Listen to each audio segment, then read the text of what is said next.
ਕਰਮੀ ਆਪੋ ਆਪਣੀ ਕੇ ਨੇੜੇ के दूर। कर्मों के कारण कई नज़दीक हैं, कर्मों के कारण कुछ लोग दूर हैं, ऐसा भी कहा है। इसीलिए शुभ कर्म करने को सत्पुरुष कहते हैं, क्योंकि शुभ कर्म बांधते नहीं हैं मन को, इसीलिए शुभ कर्म करने को कहा है। अशुभ कर्म मन को बांधते हैं। अब जो अशुभ कर्म हैं, पाप हैं, वो अगर कोई करेगा, उसको पता है ये पाप है हत्या करने किसी की, अब वो हत्या करेगा, उसका मन उससे बंध जाएगा, वो भूल नहीं पाएगा। तो जिसको पता है ये बुरा है, बुरा कर्म है, वो करता है, उसका मन बंध जाता है, इसलिए शुभ कर्म करने को कहा। लेकिन समस्या यहाँ खड़ी होती है कि बहुत सारे अशुभ कर्मों में भी लोग अशुभ कर्म कर रहे हैं, बंध रहे हैं। इसलिए शुभ कर्म करने को भी जागृत पुरुष मना करते हैं कि शुभ कर्मों के कारण में लोग बंध रहे हैं। अब पाठ करने में कोई बंध रहा है, मोह के कारण कर रहा है, किसी के कारण कर रहा है, कोई इच्छा करके कर रहा है तो बंध रहा है, कोई पूजा कर रहा है बंध रहा है, तभी इनको बंधन कहा है। शुभ कर्मों को भी बंधन कहा है। आशा मनसा बंधनी पाई, कर्म धर्म बंधकारी। धार्मिक कर्म देखो लोग बंध रहे हैं। बड़े बड़े प्रचारक जो धार्मिक शिक्षा देते हैं वो भी बंध रहे हैं। धर्म की शिक्षा देने वाले भी, जैसे पीछे कहा है ना बाबे नानक ने भी, पंडिया कमन कमत तुम लागे, बूढ़ोगे परिवार सकल से, नाम न जपो अपागे।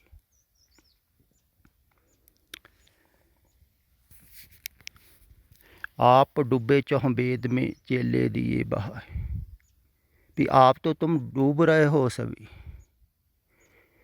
शास्त्रों के उपदेश दे रहे हो, उपदेश तो ठीक ही दे रहे थे, वो शास्त्रों के उपदेश दे रहे थे, जैसे कोई गुरबाणी का उपदेश दे रहा है प्रचारक, अर्थ कर करके बता रहा है, लेकिन बता किस लिए रहा है अर्थ करके, कथा किस लिए कर रहा है? पैसों के लिए।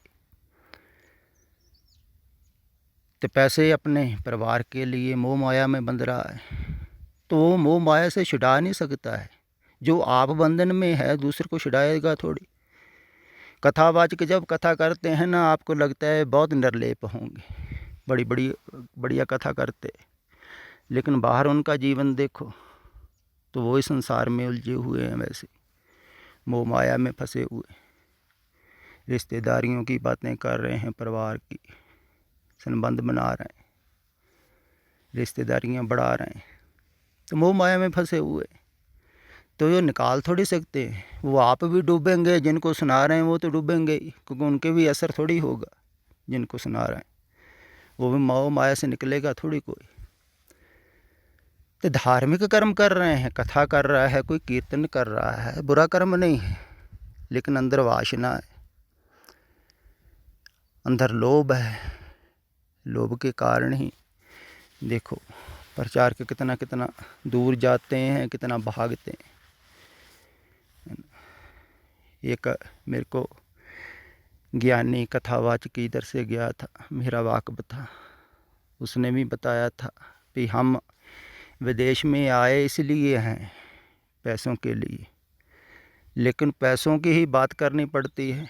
मायाधारी या तन्ना बोला, बोलना सुने या तरोल के चलो, अब अर्थ तो करना ही पड़ेगा कि माया की धारणा करने वाला अंधा है तो बोला है, सुनता नहीं, अंधा भी है देखता भी नहीं है। जिसके अंदर माया माया चल रही है, पैसा पैसा, वो गुरुद्वारे में भी पैसा ही पैसा ख्याल आएगा, कौन कितने चढ़ा गया, कौन कितने चढ़ा गया, वो भी गिनते रहते हैं। रागियों को कितने पैसे हो गए, मैं कितने दूँ। कोई धारणा तो पैसे की वो सुनेगा थोड़ी। लेकिन कहता है हमारी धारणा भी माया की है, हम डॉलर कम मिले वहाँ पर तो नाराज़गी होती है, मेरे को टाइम गलत दे दिया, जब लोग नहीं आते तब दे दिए। तो कई लोगों को, कथावाचकों को रिश्वत देनी पड़ती है वहाँ जो प्रबंधक हैं उनको, कि मेरा टाइम वो लगाओ जब लोग ज़्यादा आते, संडे को जा। देखो वो भी पैसों के लिए वो बंध रहे हैं। तो प्रचार तो ठीक ही कर रहे हैं, वाणी का ही कर रहे हैं, लेकिन वो वाणी के प्रचार से निकलेगा थोड़ी कोई, क्योंकि आप बंधे हुए। तो शुभ कर्म भी बांधते हैं। ये समझ में नहीं आती है धार्मिक लोगों को बात।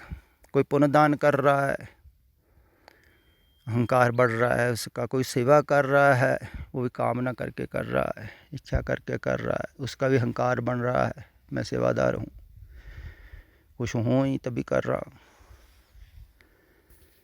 तो वो बीमारी बढ़ रही है तो समझ लेना चाहिए भी पाप हो रहा है, रोग बढ़ रहा है होमे का। तो लोग धार्मिक कर्म कर रहे हैं, बहुत धार्मिक दिखाई दे रहे हैं, सबके अंदर बीमारियां बढ़ रही हैं, क्रोध बढ़ रहा है लोगों के अंदर, इसीलिए धार्मिक लोग हिंसक हो जाते। ईर्खा बढ़ रही है, द्वेष बढ़ रही है धार्मिक लोगों की। बढ़ना तो चाहिए प्रेम, नफरत बढ़ रही है, तो इसका मतलब पाप हो रहा है। तो कर्म जो है ना, ये साफ साफ बाहर से नहीं बताए जा सकते कि ये करो वो करो, बस इतना ही कहा जाता है जा सकता है। जो निचोड़ है सारे कर्मों का, जो निचोड़ है कि वास्तविक वो ही कर्म है जो कर्म आपको परमात्मा से जोड़ता है, सत्य से जोड़ता है। जो कर्म असत्य से जोड़ता है वो पाप है।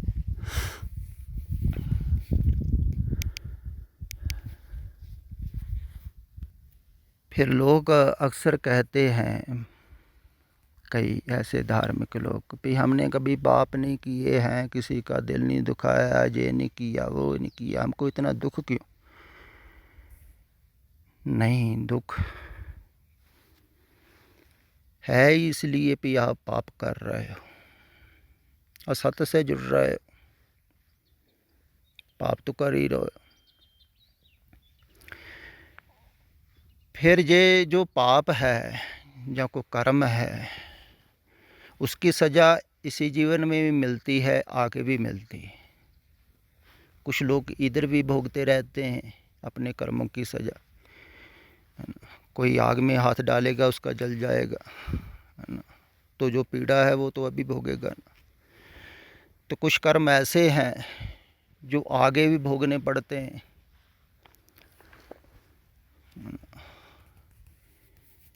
वो लगाव के कारण है। अब कोई सोच ले,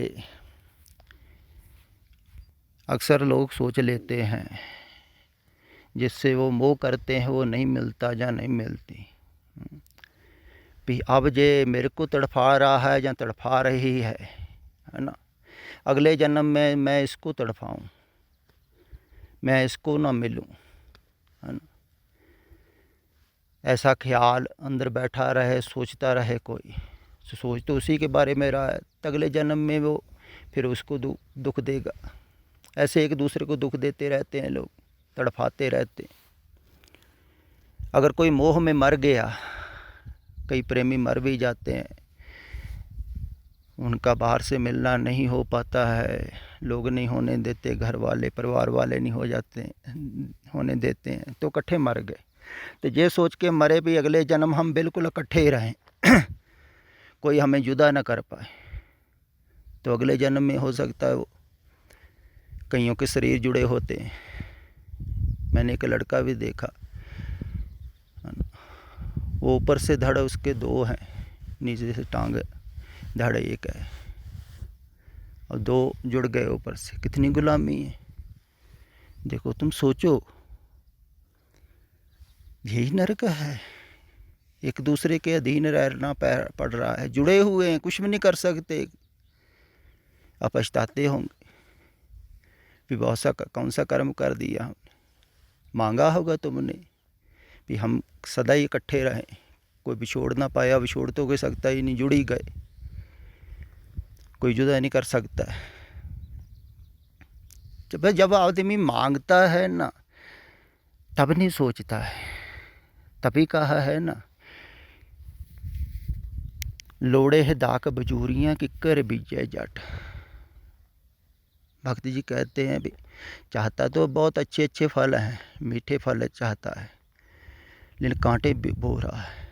तो जब कोई बोता है ना, सोचता है तो मीठे मीठे फल मिलेंगे, लेकिन बाद में कांटे मिलते हैं, क्योंकि बोता ही कांटे। जैसे कोई मोह में पड़ रहा है पहले किसी की, तब तो बड़े बड़े अच्छे सपने देखता है, मोह में सुखदायी सपने देखता है, ऐसे होगा वैसे होगा।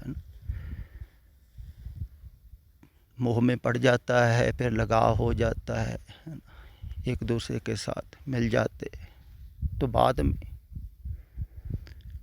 पता लगता है कि सुख तो कोई है ही नहीं था, लेकिन पहले कल्पना की थी। जब बोता है आदमी बीज, तब नहीं देखता है कि मोह के बीजों में सदा ही कांटे ही लगते हैं। मोह के बीजों में कुछ फूल थोड़ी लगते, कांटे ही कांटे लगते। तो संसार के साथ मोह लगाओगे, लगाओगे है ना, तो वो तो कांटे हैं, या कीचड़ कहो। पंकज का अर्थ भी होता है कीचड़। मोह पग नहीं चाले, कहते हैं हमारे पैर नहीं चलते मोह रूपी चिक्कड़ में, संसार में। फिर बाहर को निकल नहीं पाता है मोह रूपी चिक्कड़ से। बहुत लोग कोशिश करते हैं निकलने की, पर बहुत दलदल है, फंसे हुए। फिर और भी खड़े हैं वहाँ, उनके साथी, वो पकड़ खींच लेते हैं, बड़ा समझाते, कहते यही जीवन है, यही ज़िंदगी है, कहाँ जाओगे, कहाँ जाना है। वो भी पीछे खींच रहे हैं, सब खींचते हैं। मोह के बंधन में है जो कीचड़ में खड़ा है, वो कहता है यहाँ ही, तो वो भी फंसाते हैं, वो भी मोह में डालते हैं। तो सब एक दूसरे को फंसा रहे हैं। तो वो भी मोह में फंसा के बड़ा समझाते हैं। फिर धार्मिक लोग बहुत समझाते है ना, कि संसार में गुरु साहब जी ऐसा कहते हैं, गृहस्थ वरदान है, ये है वो है। लेकिन गुरु साहब जी ने ऐसा भी कहा है, गृहस्थ कुटुंब मोह का फासा, होड़ ना पाइए राम का दास। मोह की फाही है, राम के दास नहीं बन पाओगे। लेकिन ये बातें नहीं समझाते, अच्छी अच्छी बातें समझाते, वो फंसाते हैं। मन बहुत चालाक है, अपने आप भी आदमी फंसता है मन के कारण। जैसे जे एक नीचे पंक्ति लिखी हुई है ना, हुक्मे अंदर सबको बाहर हुक्म ना कोई। अक्सर लोग ये पंक्ति दोहराते इसलिए हैं कि सब कुछ हुक्मे अंदर है,